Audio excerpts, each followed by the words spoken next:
I just went on my third paranormal investigation trying to prove ghosts are real, even though I don't have an iota of faith in them. I just desperately want irrefutable proof of anything even remotely paranormal or unexplainable.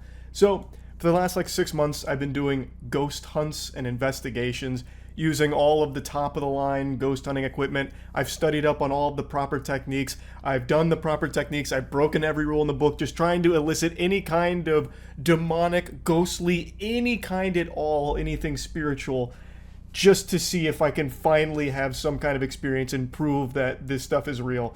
I'm like Crocker with fairy godparents, except I don't believe it. I'm trying actively to prove it, yet I just think it's a load of baloney. So, we went on a ghost hunt last week to a haunted Masonic temple. I'm talking Freemasons here. One of the biggest, mysterious organizations with tons of conspiracies surrounding it. We actually got permission to go to one of their temples, which has numerous reports of paranormal shit out the wazoo, in order to find some paranormal proof. And this is to any ghosts or spirits that might be watching this video. I'm not trying to hunt you. I'm not coming in there with the vacuum like fucking Luigi or something. I just want to know you're out there. Move a chair, throw a plate, something at all.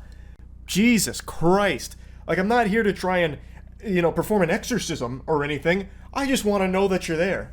Why are you so fucking shy and weak? Anyway, the full ghost hunt is up on the other channel right now if you want to watch the whole investigation in its entirety. I'll put a link to it in the description so you can check that out. I'll show you some clips here with some of the bigger moments of the investigation, I suppose, and then I'm going to give you some thoughts on a couple things, especially Ouija boards.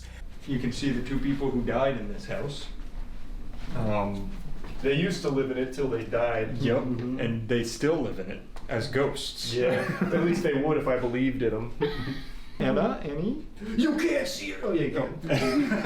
It's like a ghost story. This is JP. John. Yeah, Annie and John. Annie and John. If you look in this is taken in 1402. Yeah. No, well. Nice picture of the house. Look right there. Oh! Yeah, back up The a hair little bit. slinging! Supposedly that's Annie. Yeah, that's Annie. 2 years after she died. So.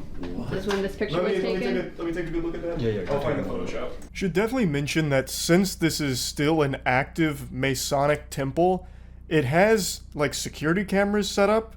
So what you're going to see being reflected in the background isn't spotlights, it's the security camera lights that are bouncing back the IR, so it makes it look like this place is lit up, fully lit up. It's not. So it was pitch black when we were there, but on night vision and IR, it looks like the lights are just on. I figured I should explain that. I think we're dark. Alright, we're dark. What the? I'm gonna go ahead. No. That one hasn't stopped moving. Or lighting Oh, up. it hasn't stopped. Play back the tape? Alright, John, if that's you, go to the other cat ball. Or Anna. Or The cat ball is the little ball on the ground, John. Annie or John, can you hear me now that I'm using a different app?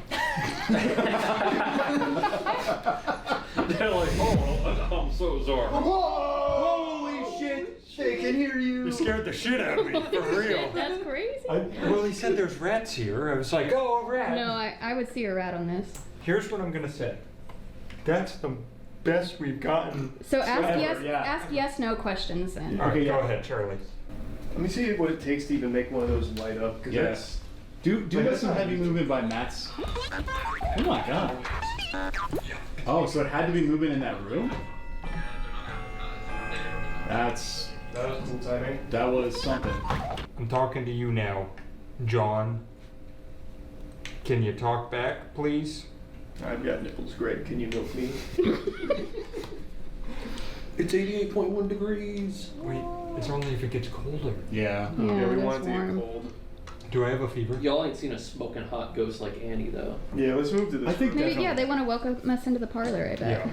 Walk over this. We did oh, no, wait, it's because it turns on. You need to just come walk over this. Oh. Wait, that's so cool. That actually. Alright, the doll's safe for now. Now walk to this one. Yeah, now this one, or the doll gets it. Wait. Maybe Well, he we're just did he the can't first get past us. We don't know if Oh, he's yeah, a here, portly wait. Yeah, gentleman. here we'll make a Move out of the opening way. for you. What? I think that might have been a thank you. What did you just do? R2? Oh, it's moving again, it's moving again. Alright. It will hurt you. Thank you for touching the cat ball. Here's what I'm gonna If you're say. actually here, come touch this one that I'm pointing to. Based on the last house, we never had a cat ball go off That is there. true. Yeah. We did That is the first, well, second now. Edgar, invite him into your body as a vessel. My body is ready. What did I say? I meant it? I meant it. That gave me chills. I didn't think this worked, did it? Okay, I'm tired of that trick now. Can you please come over here and touch this cat ball? Or say something to us again. I tried coaching the spirit around, giving it some instructions to follow, but it really was feeling a bit rebellious and wanted to disobey those orders. So as the coach, I decided to pinch the spirit. It stopped responding. Now, I'm sure you've seen these little doohickeys in every haunted video that's ever been posted on YouTube. Cat balls, they're these tiny little things, they're pretty sensitive, and they only light up if there's movement right next to it or if it's touched. And they are pretty sensitive, like you have to be putting on quite a ruckus near it in order to make it go off, or you have to be real close to it or touch it.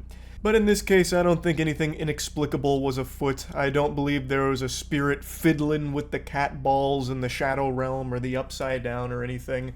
Now, when I asked, can you come touch this one as a follow-up, if that had gone off, then I'd be much more inclined to believe like, oh, there's something fishy afoot. But that never happened. It was never repeatable. Occasionally a cat ball would go off at random, and if there was any attempt at a follow-up, radio silence. Why would that be the case? If this spirit wants us to know that it's here by lighting up this cat ball, why wouldn't it just step one more step forward to touch the other cat ball? Why would it just cross its arms and pout and be like, no, I've done enough today? That doesn't make sense. So, my best guess, because I don't know the layout of the house, is the air unit. It has an air unit, and it kicked on quite a few times. And the cat balls only lit up in that location. That like little bit into the parlor and on that little piece of that rug, both within like a foot of each other. So my guess would be that the vibrations from the air unit kicking on would have triggered them. I would love if that was somehow concrete proof, just throw reasoning out the window like, oh, the cat ball turned into a little rave there for 3 seconds. Clearly there's spirits here. But I want something actually significant, and for me, that just wasn't it. And it also wasn't for anyone on the investigation here either.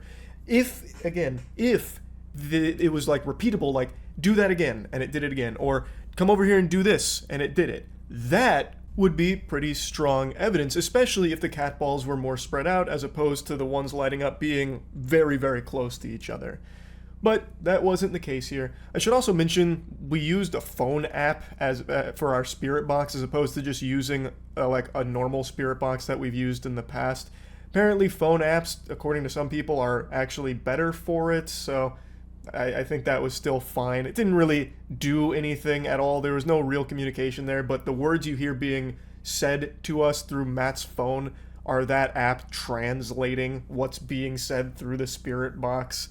It's very goofy. Yeah, we would have. Alright, spirits, if there's anyone here, you can communicate to us through this Ouija board.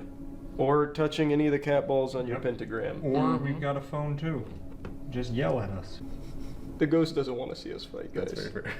Oh, that's what he's doing. He's tearing us apart. Oh my god. Oh. Alright, Maybe I'm let's be possessed. serious for a second here. Is there a goddamn ghost with us? It's not working, guys. That's not promising. It felt like someone was going to try. Somebody was trying to move. Someone really wanted to just fucking jolt that. It's like drifting left. I don't Is know. there a ghost I here? think it's because I. Oh my god! You took your fingers off. Guys, there's... Oh wait, did something move? Over there! We've already assembled the portal. The portal's open. Alright, yeah, well, just leave the planchette portal open. Yeah, it's open. If we can't summon a Masonic ghost, we'll summon Zozo. Talk to us through this now. We've opened your portal. Everybody's coming through. It's fucking Kaiju Central in here. Yep. Ask. Yeah, it's just. I cut the Ouija board section down big time here. Ouija boards are a fucking sham. We use these in every single one of our investigations because there are so many people that subscribe to it. Like, they live or die by the belief that Ouija boards are the real deal. Hooey. Absolute fish paste. These don't do anything. They are toys made by Hasbro. They're not actual portals to the underworld in hell. You can buy Ouija boards at Toys R Us. Well, God rest its soul. Toys R Us is more of a ghost than any of the spirits we've ever encountered. But you used to be able to buy them at Toys R Us. Ouija boards don't do anything. Now, I know a lot of people take big issue when I say that, but it's just the truth. When a group of people get together and do a Ouija board and it starts to move and everyone swears they're not doing it, they could very well be telling the truth. I'm not saying it's always someone just, fucking with everyone else. There is something called the ideomotor effect, where you will subconsciously make a movement, like a muscle response, in response to a question. So if you and your friends really believe in the paranormal here, and someone asks, is there a spirit amongst us? One or multiple members of the people with their fingers on the planchette may have that ideomotor response and subconsciously start moving it to an answer.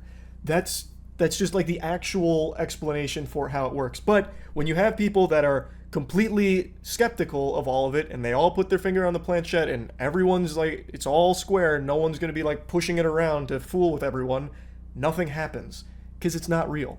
Now, I mentioned Zozo at the end there. That's something that always has people go when you leave the planchette on the board, because they say you're keeping the portal open.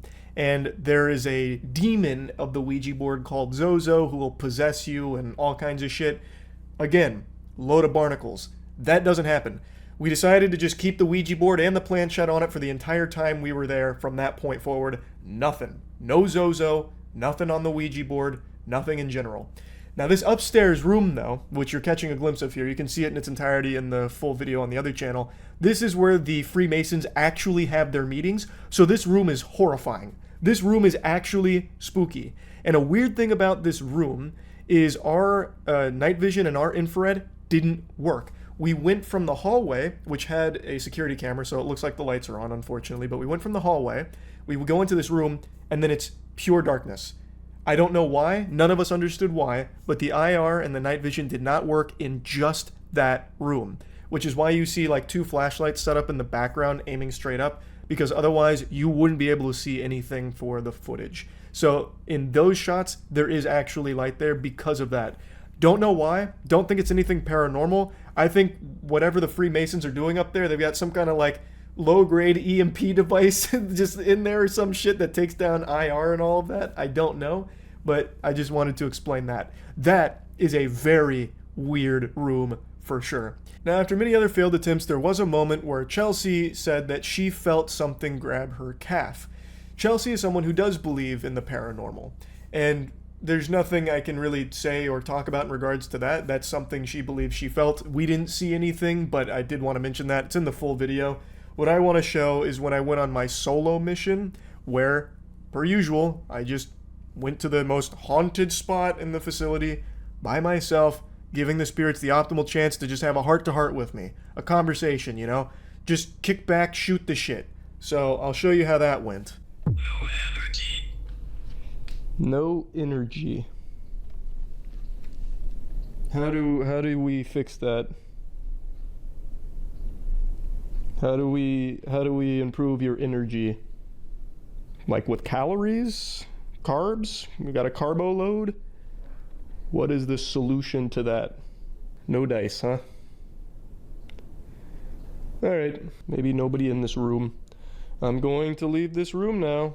This is your last chance to make your presence known. If there's something you'd like to say or show or anything like that, now's the time.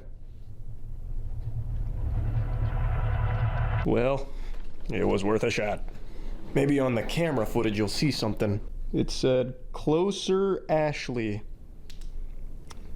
Well, I moved closer, but there's no Ashley. Are you Ashley? Alright, I'm leaving again. That sounded like a bunch of fucking mumbo jumbo. I only spent like 10, maybe 15 minutes up there, and there was just nothing happening. It's always so boring doing that. At least when you're doing the investigation with friends, it's like silly and fun. Doing it alone, just in a pitch black room like that, nothing happens, so you're just sitting there talking to yourself like the world's worst podcast. So that was 10 to 15 minutes condensed down to like 3 minutes for the video. Occasionally the spirit box would speak, but it was always just nonsense. The closest thing that even resembled applicable to this scenario was when I was walking away, it said closer, which is why I came back and read closer, Ashley. But it's all just nothing. Nothing happened, and nothing has ever happened during like a solo mission or anything, even kicking everybody else out. Like, I once again came up empty-handed here at a fucking Masonic temple for paranormal activity. So I think maybe going forward, the key might be choosing places that actually have nobody like at all there, like condemned buildings that nobody owns, like completely abandoned spots. Because so far every investigation are places that are owned by people that give you permission to go there. They have a reputation for being haunted, and I thought that might have been optimal because there are already like so many other YouTubers and so many other people go there and they have like haunted experiences and scary experiences, so I thought those would be shoo-ins to happen to us, but they don't for some reason. So instead, I think maybe going forward, it might be better choosing just a completely abandoned, dilapidated, weird, yucky, creepy spot and seeing if anything changes there. But I already know it won't. Just figured it might be worth a shot, perhaps. Anyway, though, if you want to see the whole investigation, which was a lot of fun, like it still was a banger for a video, but disappointing that nothing paranormal happened again, go to the other channel, check it all out. That's really about it. So yeah.